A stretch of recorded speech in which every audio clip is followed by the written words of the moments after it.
Welcome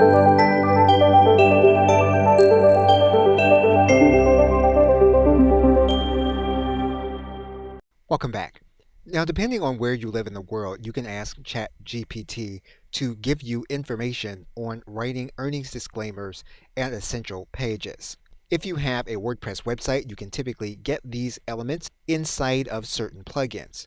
However, if you choose not to operate using WordPress, you will want to have some kind of terms of service statement as well as an earnings disclosure, specifically when you're talking about a business-related product. What we're going to do is assume that the business selling this product exists within the United States and that we need to write an earnings disclaimer for this particular business and this particular product that we are selling. And we have our prompt. We are now going to click Enter. Now, anything that you get from ChatGPT should not be used in the place of legal advice. And so if you want to use this as a starting point, you still want to make sure that you are legally in compliance with laws in your country, in your region, and in your local area. Okay, so with that, thanks, and I will see you in another video.